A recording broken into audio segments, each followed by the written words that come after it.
নমস্কার বন্ধুরা, সবাইকে স্বাগত সুচেতা টেস্টি রান্নায়। তো আজকে আমি সন্দেশের একটি রেসিপি নিয়ে চলে এসেছি। খুব সহজ এবং খুব অল্প সময়ে হয়ে যাবে। প্রথমে এখানে দেখুন 500 গ্রাম দুধ নিয়েছি। দুধটা যখন খুব ভালো করে ফুটে উঠবে তখন এখানে আমি 2 চামচ লেবুর রস আর 4 চামচ জল মিশিয়ে নিয়েছিলাম আগে থেকে। তো এই লেবুর রসটা জলটা আমি দুধের মধ্যে দিয়ে দিলাম। দিয়ে গ্যাসটাকে আমি একদমই অফ করে দিলাম, যেহেতু খুব ভালোভাবে ফুটতে শুরু করছিল। দিয়ে আস্তে আস্তে দেওয়ার পর ছানাটাকে কাটিয়ে নিলাম। এবার ছানাটাকে আমি একটা পাতলা কাপড়ের উপরে নিয়ে ছানাটাকে খুব ভালো করে আমি জল দিয়ে ধুয়ে নেব, যাতে টক ভাবটা চলে যায়। এরপর ছানা থেকে জলটা পুরো আমি হাত দিয়ে চিপে বার করে দেব।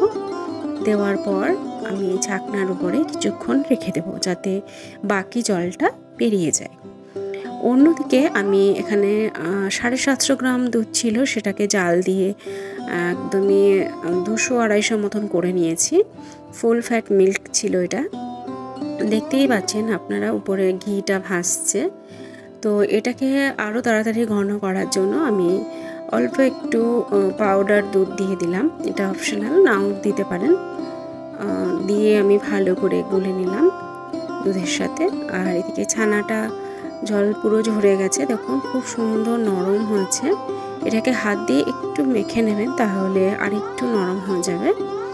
এরপর আমি ওই দুধের মধ্যে ছানাটাকে অল্প অল্প করে দিয়ে দেবো। গ্যাসের ফ্লেমটা কিন্তু এই সময় একদম লোতে রাখবেন, নাহলে কিন্তু কড়ার নিচে লেগে যেতে পারে।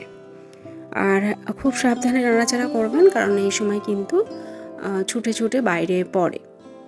আর চিনিটা খুবই সামান্য দেবেন, কারণ এই সন্দেশটা এটা কালাকাঁদের মতনই হবে। তো এই কালাকাঁদে কিন্তু মিষ্টি অল্প হলে খেতে ভালো লাগে। এটা মালাই সন্দেশ আর কালাকাঁদ সন্দেশ দুটোই তৈরি করব।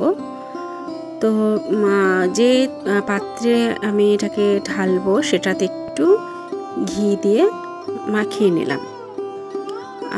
এবার দেখুন নাড়তে থাকছি। এটা কিন্তু সব লাস্টের দিকে কিন্তু বারবারই নাড়তে হবে, না হলে কিন্তু কড়ার নিচে লেগে যেতে পারে। তো এখানে আমি 2টো এলাচ দিয়ে দিলাম, এলাচের সেন্টটা যেহেতু ভালো লাগে। আর একটু কাজু বাদাম আমি গুঁড়ো করে রেখেছিলাম, সেটাকেও দিয়ে দিলাম। এটা অপশনাল, নাও দিতে পারেন, কিন্তু কাজু বাদামের এই পেস্টটা দিলে, মানে গুঁড়ো করে রেখেছি, গুঁড়োটা দিলে কিন্তু টেস্টটা খুব ভালো আসবে। টেক্সচারটা দেখে নিন, এরকমই রাখবেন। খুব বেশি শুকিয়ে গেলেও হবে না, আবার খুব পাতলাও না, জাস্ট এরকম।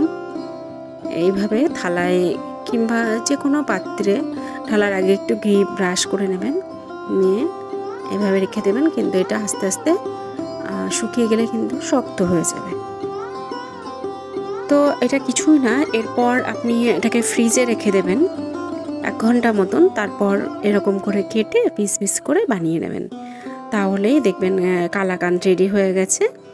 আর যেহেতু এটা আমি দুধের মালাই সমেত করেছি, সেই জন্য এটাকে আমি মালাই সন্দেশের মতন একটু গোল করে বানিয়ে নেব।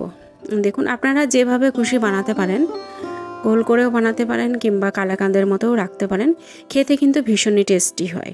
তো আমার এই রান্নাটা কেমন লাগলো আপনারা প্লিজ কমেন্ট করে জানাবেন। আর যদি আমার এই রান্নাটা ভালো লেগে থাকে তাহলে প্লিজ লাইক, শেয়ার এবং সাবস্ক্রাইব করবেন। আজকের মতন বিদায়।